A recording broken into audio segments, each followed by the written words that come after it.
Halo, selamat pagi. Apa kabar semuanya?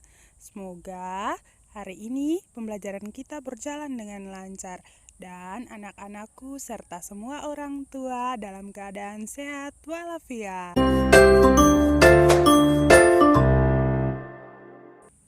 Kita masih melakukan BDR. Jadi, teacher minta bantuan kepada Bapak, Mama untuk mendampingi dan membimbing anak-anakku sekalian. Baik anak-anakku, sebelum kita mulai pembelajaran, kita awali semua kegiatan kita dengan berdoa. Sekarang teacher minta duduk yang manis, tangannya dilipat, matanya ditutup. Sekarang katupkan kedua tangannya. Kita ambil sikap berdoa. Berdoa dimulai.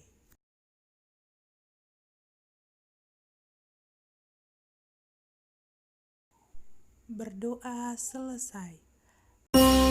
Sebelum kita memulai pembelajaran kita, teacher minta anak-anakku yang manis menyiapkan yang pertama, alat tulis, yang kedua, buku tulis yaitu buku catatan, dan yang ketiga, buku pena 2C.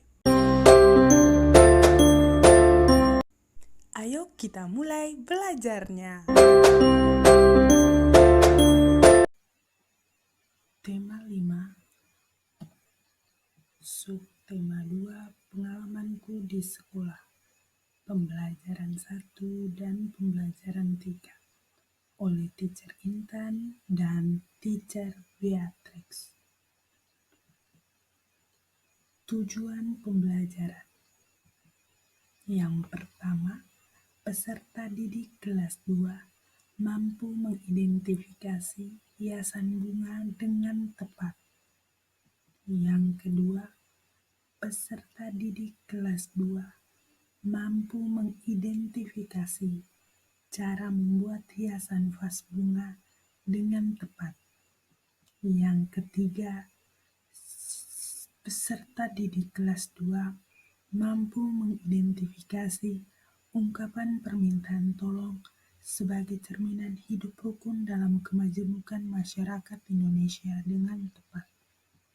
Yang keempat, peserta didik kelas 2 mampu membuat kalimat ungkapan permintaan tolong sebagai cerminan hidup rukun dalam kemajemukan masyarakat Indonesia dengan benar. Yang kelima, peserta didik kelas 2 mampu mengubah satuan ukuran panjang baku dengan benar. Yang keenam, peserta didik kelas 2 mampu menentukan pengukuran panjang menggunakan alat ukur baku dengan tepat. Ayo mengamati. Jadi, ini adalah bahan-bahan untuk menghias vas bunga atau untuk hiasan vas bunga. Hiasan-hiasan tersebut berasal dari bahan alam maupun buatan yang berada di sekitar kita. Bahan-bahan alam seperti biji-bijian, dedaun kering, dan cangkang kerang atau biasa kita sebut siput. Sedangkan bahan-bahan buatan seperti manik-manik. Yang pertama biji-bijian itu, di sini teacher contohkan ada jagung, ada padi, ada kacang hijau, ada biji bunga matahari, ada beras, ada biji buncis, ada beras merah, ada beras hitam, dan masih banyak lagi. Untuk membuat hiasan vas bunga, kita juga harus mengetahui cara atau langkah-langkah membuat hiasan vas bunga tersebut.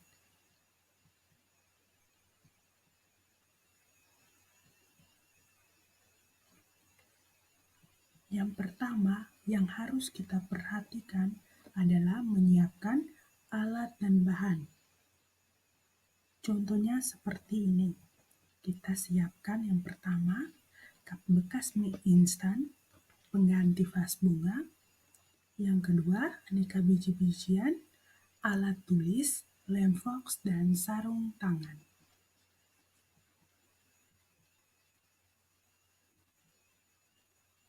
Untuk mendapatkan hasil yang memuaskan, kita harus mengetahui langkah-langkah dalam membuat hiasan vas bunga. Yang pertama, kita buat pola gambar sesuai keinginanmu pada vas bunga. Entah kita mau buat pola bunga, pola daun, pola emoticon, pokoknya kita mau gambar apa saja, intinya kita bisa sesuaikan dengan keinginan kita. Selanjutnya, berilah lem pada pola yang telah kita buat. Selanjutnya, kita hiaslah menggunakan biji-bijian yang telah kamu sediakan. Iker sarankan saat kita memilih biji-bijian untuk ditempel, pilihlah warna yang senada.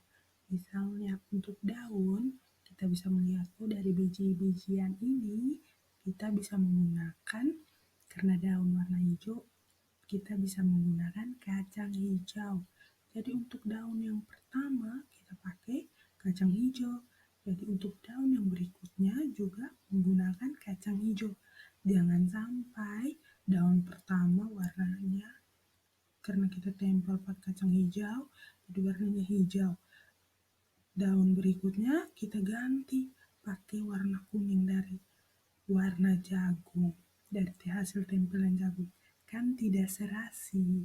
Jadi kita harus tempel biji-bijian itu juga harus melihat dari warnanya. Selanjutnya, ayo kita simak percakapan berikut.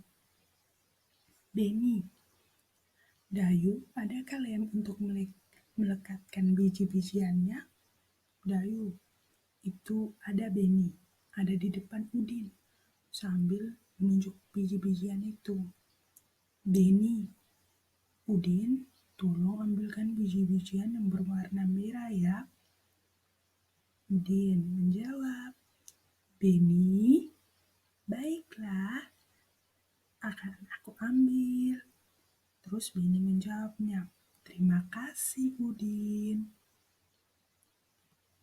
Ada yang tahu apa yang sedang dilakukan Beni, Dayu, dan Udin? Iya, benar sekali. Mereka sedang menghias vas bunga. Beni membutuhkan lem dan biji-bijian. Ia meminta tolong kepada Dayu dan Udin untuk mengambil lem dan biji-bijian tersebut untuknya. Apa yang harus diucapkan Beni? Iya, benar sekali. Meminta tolong. Jadi, Beni harus mengucapkan kata tolong. Di mana kata tolong ditunjukkan dalam percakapan ini? Ya, ini. Udin, tolong ambilkan biji-bijian yang berwarna merah ya. Tidak lupa juga setelah Beni mengucapkan kata tolong, di bawahnya Beni setelah Udin memberi kacang-kacangan itu, Beni tidak lupa mengucapkan terima kasih. Apa itu kata tolong? Jadi, kata tolong adalah kata yang sering digunakan setiap kita saat kita membutuhkan bantuan orang lain. Contohnya seperti yang tadi, Udin, tolong ambilkan biji-bijian yang berwarna merah ya. Jadi si Beni membutuhkan bantuan Udin untuk mengambil biji-bijian yang berwarna merah. Sikap saat meminta tolong kepada orang lain adalah sikap sopan dan menggunakan bahasa yang santun. Jadi saat kita mau meminta tolong ke orang, kita harus menggunakan menunjukkan sikap yang sopan. Tidak boleh kita omong dengan kata kasar. Weh, tolong dulu kak. Itu tidak boleh. Jadi kita harus menggunakan mama, bapak, kakak, adik. Tolong bantu saya. Misalnya, bantu saya mengerjakan PR. Jika sudah ditolongi, jangan lupa kita juga harus mengucapkan terima kasih. Perhatikan percakapan berikut. Jadi, percakapan ini adalah seorang murid dan Pak Guru. Namanya Nina. Nina, selamat pagi Pak Guru. Boleh tolong pinjamkan saya sapu itu? Pak Guru, mengapa kamu meminjamnya? Nina, saya lupa membawa alat kerja Pak Guru. Pak Guru, lain kali jangan sampai kamu ulangi lagi ya. Nina, iya Pak Guru, terima kasih.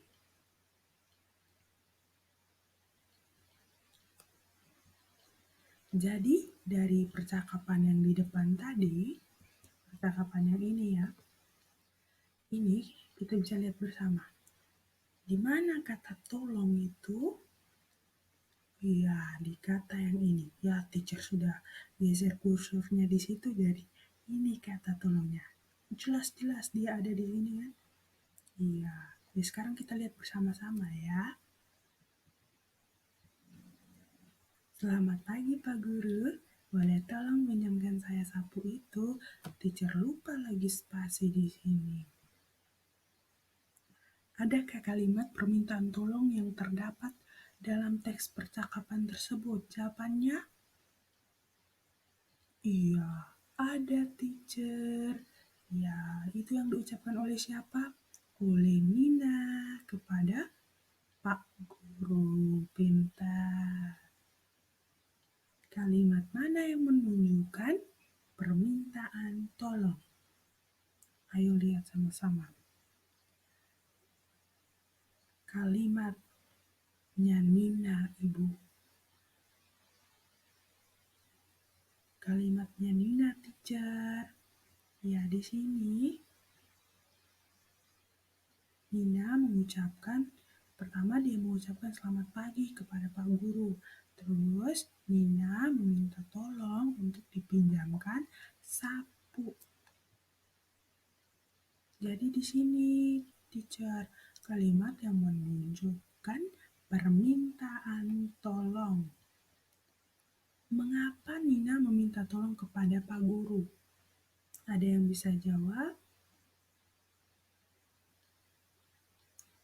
Iya, benar sekali.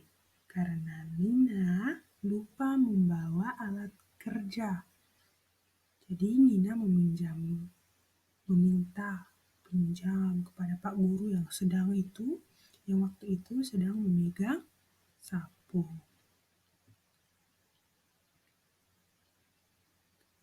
Apakah ungkapan permintaan tolong yang disampaikan Nina kepada Pak Guru menggunakan bahasa yang santun?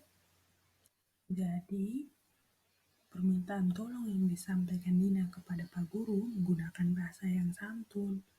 Nina tidak pakai teriak, "Weh Pak Guru, saya boleh pinjam atau boleh tolong pinjamkan saya sapu itu?" Tidak. Sebelumnya itu Nina mengucapkan salam terlebih dahulu. Selamat pagi Pak Guru, boleh tolong pinjamkan saya sapu itu? Sopan sekali bahasanya Nina.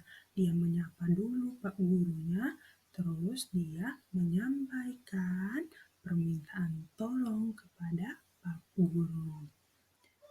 Selanjutnya, kita perhatikan gambar berikut.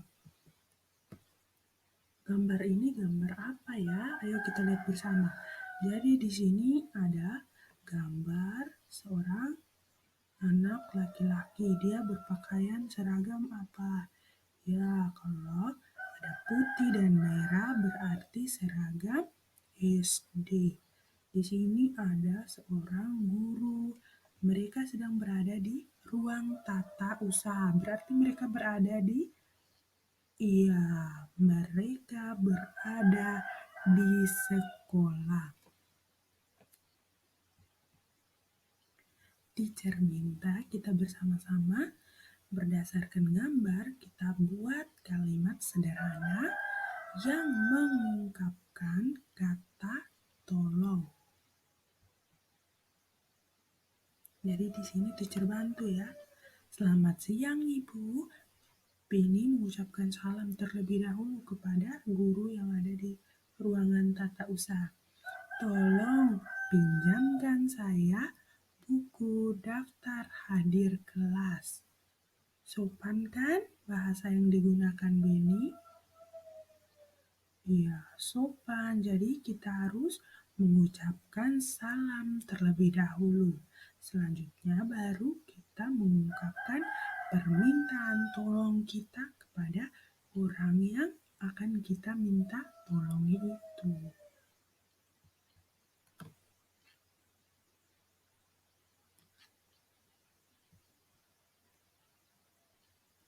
Selama perjalanan ke halaman belakang,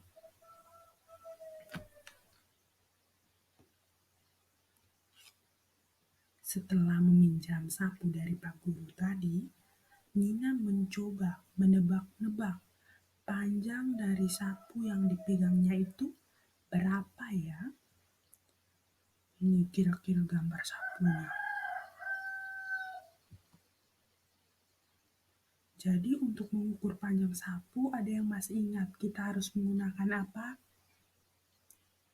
Iya, benar sekali. Alat ukur. Alat ukur apa?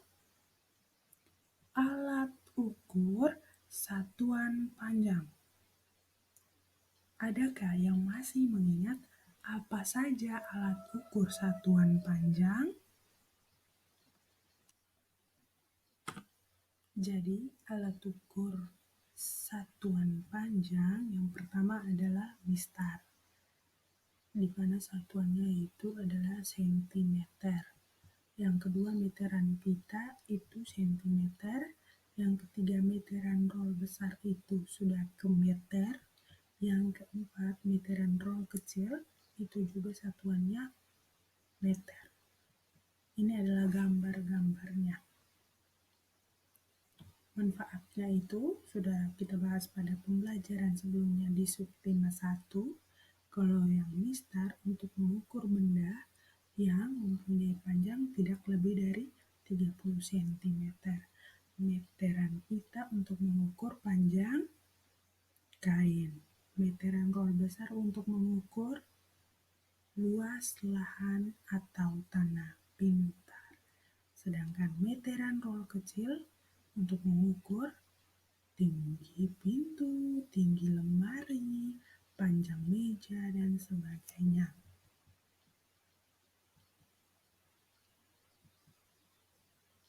Jadi alat ukur panjang yang digunakan Nina untuk mengukur sapu adalah meteran roll kecil.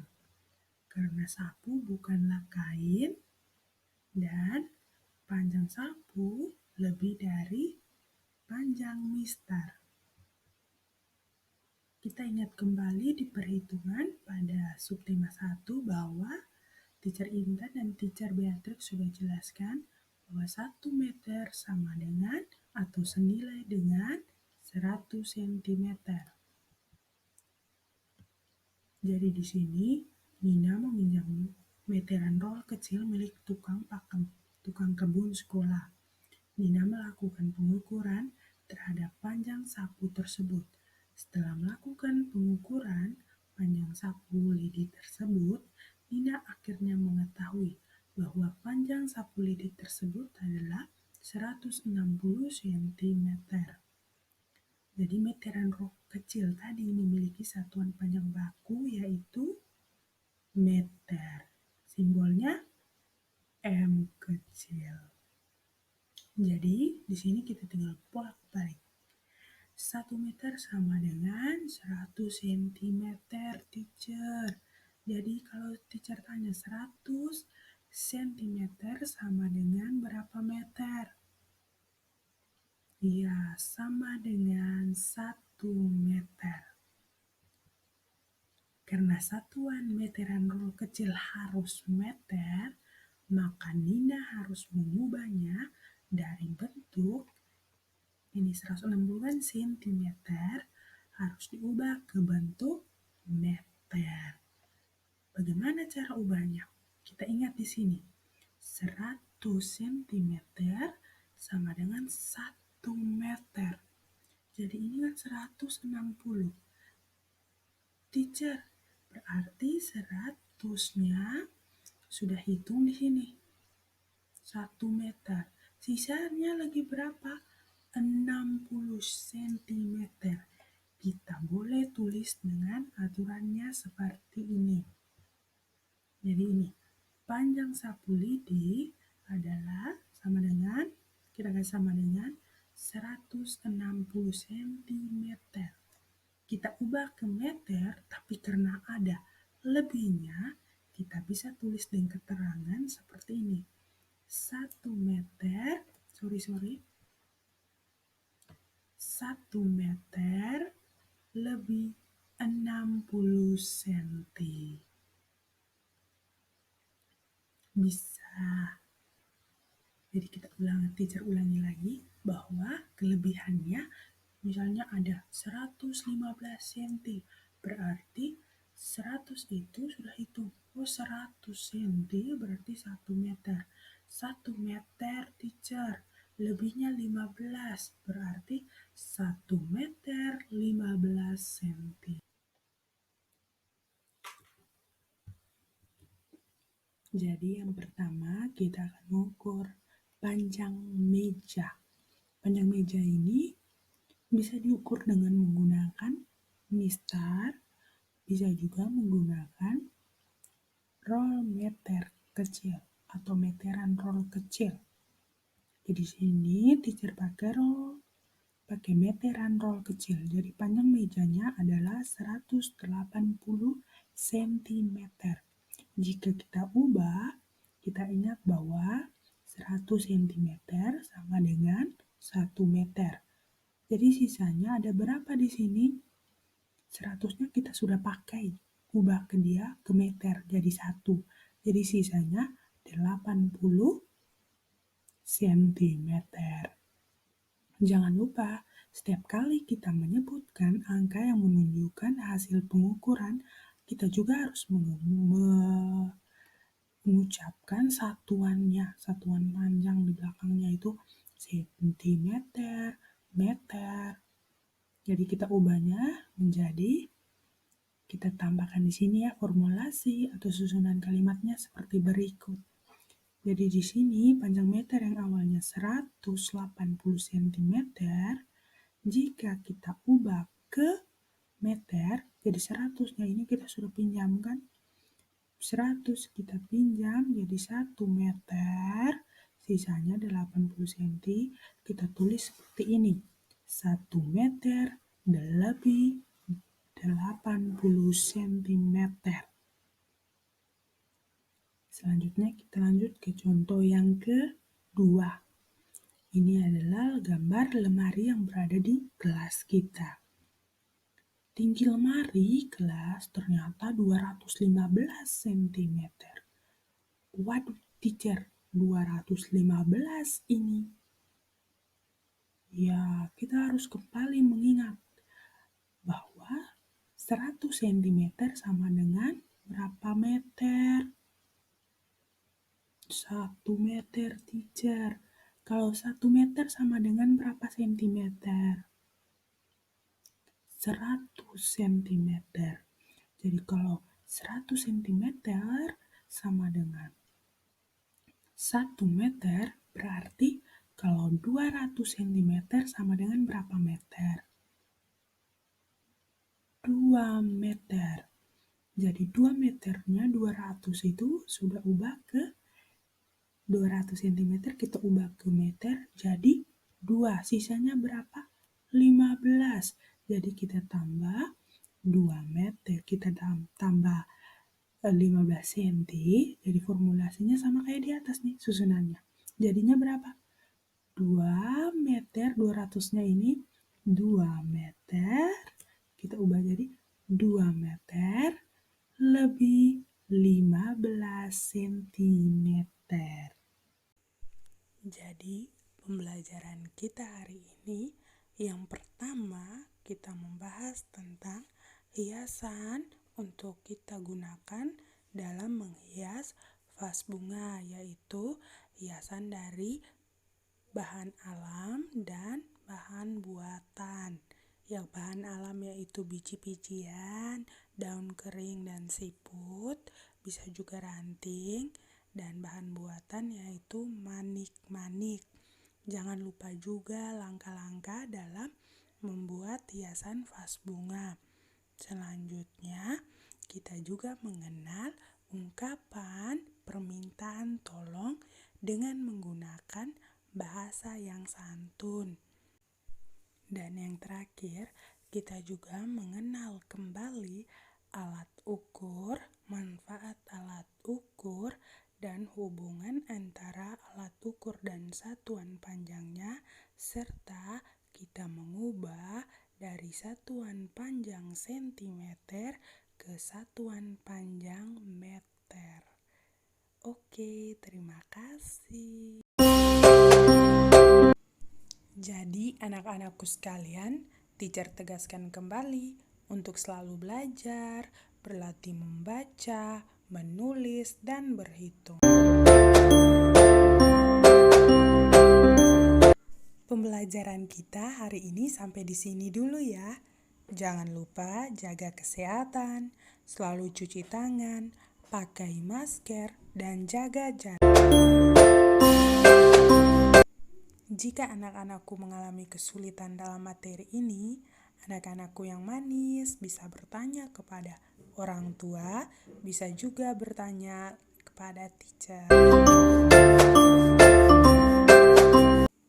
Mari kita tutup kegiatan pembelajaran kita dengan berdoa. Berdoa dimulai.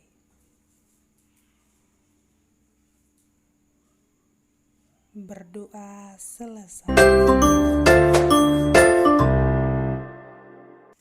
Sampai ketemu pada pembelajaran selanjutnya. Terima kasih. Bye.